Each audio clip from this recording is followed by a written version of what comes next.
As well as being the cinematic voyage that helped launch the careers of both Sigourney Weaver and Ridley Scott, Alien was also the movie that gave an entire generation of men near paralyzing anxiety over the strength of their chest cavity. From the stunning gore of the deaths to the on-the-nose undertones of sexual proclivity, Alien isn't a film that ever really felt the need for subtlety. While Scott did choose to let the audience's imagination take care of some crucial moments, when your opening gambit is to literally explode a man to death from the inside out, there isn't much room left for interpretation. Maybe it killed Dallas nicely, thought absolutely nobody ever. Still though, for a movie so rich in practical effects and elaborate sets, there are scores upon scores of easily missable visual gems. You might think you've seen all there is to see in Alien, but upon closer inspection, the movie is a veritable treasure trove of hidden delights. My name is Adam Cleary, and these are 20 things you somehow missed in Alien. Number 20, milk crates. The Alien credits include, amongst other things, a huge thank you to the UK's Milk Marketing Board. Most people assume that that's because the liquid which comes spurting out of ash is milk, but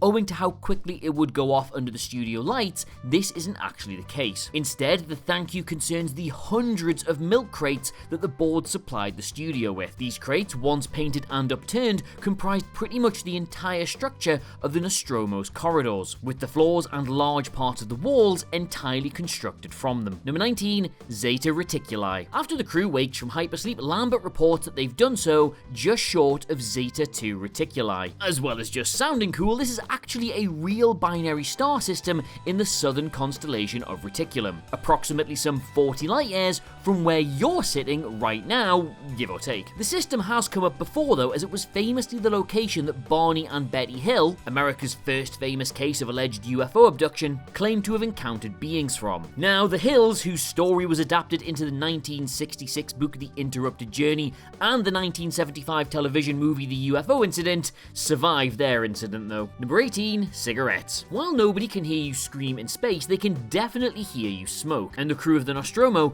chains their way through a good few packets as the organism situation grows increasingly, let's say, dire. Their brand of choice is Bajali Imperial, a fictional cigarette producer invented by Ridley Scott and the art department of the movie. Their apparent source of inspiration? Actor Balaji Badeo, who played the xenomorph itself, with the first part of his surname and the bulk of his forename combined for the brand. Number 17, Blob. Very small but nonetheless interesting little inclusion concerns a one Dr. Brian Wyville, who worked as an animation programmer on Alien for the company system simulation. However, after being told the company would be credited in the movie, he realized that the people working for it likely wouldn't be, so he devised a way to include himself. As the crew attempts to land on the planet, the computer readout for the deorbital descent quickly flashes through a series of numbers, but the letters BLOB remain constant. Blob was Wyville's nickname, and ironically, since system simulation didn't end up with a credit, this meant he ended up being the only member of the team to get his name on screen. Number 16, genuine tension. As a director who appreciated the finer points of his craft, Ridley Scott began to manipulate the actors' real-life relationships to better help them reflect the ones they were supposed to have on screen. Most notably, he didn't allow Balaji Badeo to socialize with any of the other cast members, so there was no chance of a rapport developing between the creature and its prey. More subtly though, Scott envisaged that a crew like this would have long-standing axes to grind with one another that might never crop up on screen. So he had Yaphet Kotto constantly antagonize Sigourney Weaver on set, so there would be a genuine tension between Parker and Ripley. Kotto would later say that he didn't like doing this, of course, because he really got on well with Weaver, but there you go. Number 15, gender natural. Initial treatments for the characters looked at ways of representing how society would function differently in the future. Most famously, scenes were written and later deleted, suggesting that crewmates would regularly and casually sleep with each other in order to offset the loneliness of space travel, a concept that was better explored in Prometheus. However, when fleshing out the characters for the Alien Legacy release, Dallas and Lambert were both written as being transgender, with the suggestion being that reassignment was a far more common practice in the future. However, negative fan response to this saw it removed from their personal bios, but the world building remained by stating their genders were natural in all the DVD menus. Number 14, 13, the blue laser. The eerie image of the alien egg chamber was, in a movie where practically every scene qualifies for this title, one of the most striking visuals in the entire film. The dropped out floor, the hundreds of sinister living pods, H.R. Giger's now legendary set design, and of course, the fine blue light that washed across it all. Now, if there was a vague feeling of familiarity to this scene, then that probably means you saw The Who live in concert in either the late 70s or the early 80s. The band were rehearsing on a soundstage next door when a visiting Ridley Scott asked if he could borrow their blue laser and add it to the scene. Number 13, the slap. Now, the chestbuster scene isn't the only instance of the cameras capturing the cast's genuine reactions to something happening in front of them. In the scene where Veronica Cartwright slaps Sigourney Weaver for not opening the airlock, all of the initial takes didn't quite look right because A, Cartwright didn't hit very hard, and B, Weaver knew it was coming and pulled out a fraction. So on a retake, Scott instructed Cartwright to not only hit her co-star as hard as she could, but to do it fractionally earlier than she was supposed to. The result is literally and figuratively striking, with Yaphet Kotto, Harry Dean Stanton, and obviously Weaver herself absolutely stunned. Number 12, Mr. Fusion. Now, not to suggest another element to the already expansive Alien, Predator, and as you'll see later, Blade Runner shared universe, but there's a small piece of set dressing that ties Back to the Future into all of this as well. Specifically, the Mr. Fusion prop that's used to power the DeLorean in the second movie can also be seen inside the Nostromo. Given that the device is a fictional home fusion reactor that converts all manner of household waste into fuel, it actually makes sense that a spacefaring vessel would have one instead of a kitchen bin. What doesn't make sense though is how this appeared in the background of a 1979 film before being an actual plot device in 1989. Number 11, the facehugger is real. Sort of. While its extraterrestrial counterpart might be the most famous assortment of latex seen away from Michelle Pfeiffer's Catwoman costume, the facehugger's innards were actually comprised almost entirely of real organs and bits. When conducting the autopsy scene, the model used for the dead Crawley comprises of a seafood assortment featuring some shellfish and a load of spoiled oysters, as well as the pièce de résistance, an actual sheep's heart. There is other stuff in there as well, but quite frankly, I've spent enough time looking at that, and so have you. Number 10, those reactions. In so much as they can be, the reactions of the crew to seeing Kane's chest explode were real. Ridley Scott had deliberately kept details of that scene to himself, refused to allow any of the actors on set while the props were being set up, and had it filmed with several cameras in order to make sure it was done in one take. The shock, the panic, the revulsion scene, particularly on Yaphet Kotto, who allegedly returned home traumatized after filming, are as close to the real thing as was possible. Veronica Cartwright actually credits this with producing the most authentic scream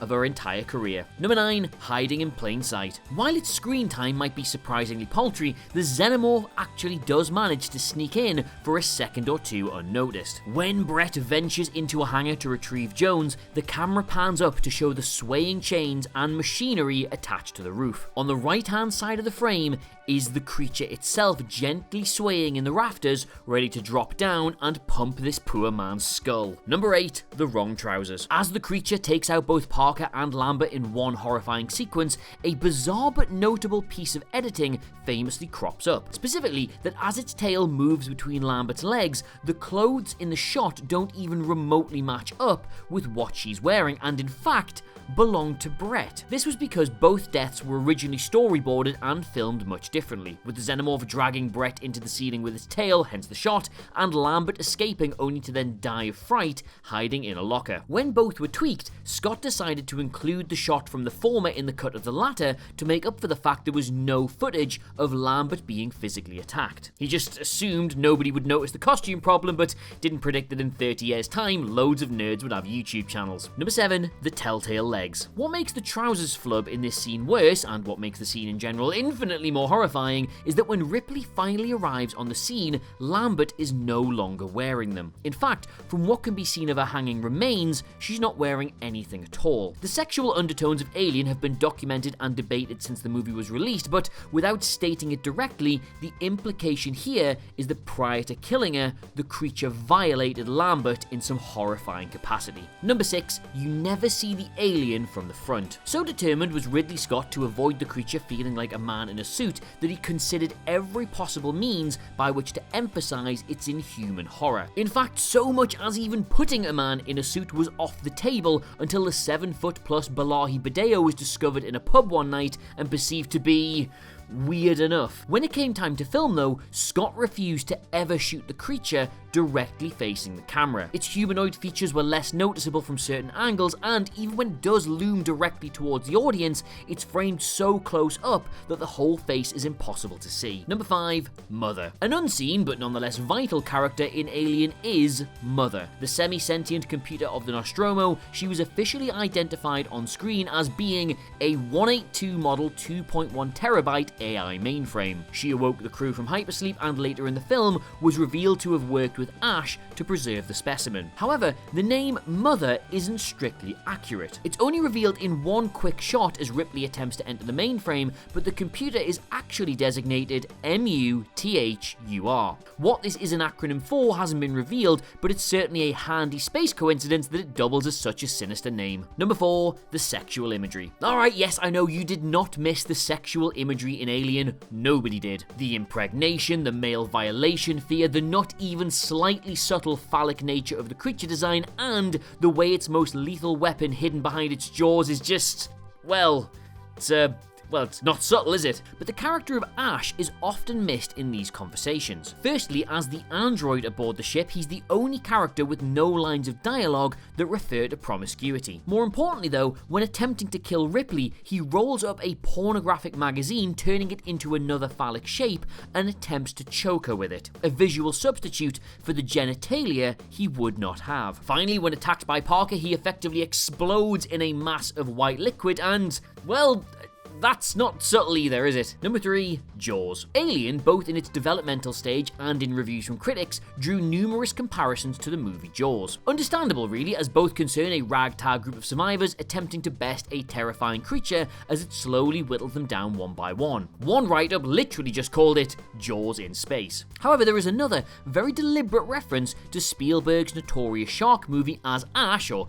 rather Ash's head, describes the xenomorph as a perfect killing machine. This was included by Ridley Scott as a nod to Jaws, where Matt Hooper calls the shark a perfect engine, an eating machine. Number 2, Blade Runner. Ridley Scott has gone on record numerous times to say that Blade Runner, like Predator, takes place in the same fictional universe as the Alien movies. While escaping on the shuttle, Ripley sees a screen reading Environment CTR Purge. It seems like random sci-fi techno-speak initially, but the same phrase also appears 3 years later in the police car Deckard travels in, denoting it's either manufactured by the same company or following the same procedures. Number 1, 4 minutes. Despite technically being the titular star of the movie, although the word alien is never actually used anywhere, the creature is simply referred to as it, everyone's favourite rubber face eater only manages a meagre 4 minutes of screen time. This was deliberate on the part of Ridley Scott, who felt that the limited chances to see the creature would make its presence scarier for the audience. All told, the facehugger actually receives more screen time than the iconic movie monster that it later births. So there you have it, those are 20 things you missed about Alien, read to you by a man who really wishes he'd missed watching it full stop when he was about 10. Let me know what you made of it all in the comments below, and of course don't forget to like, share and subscribe. In the meantime though, thank you so much for watching. I have of course been Adam Cleary, and I'll see you soon. Goodbye.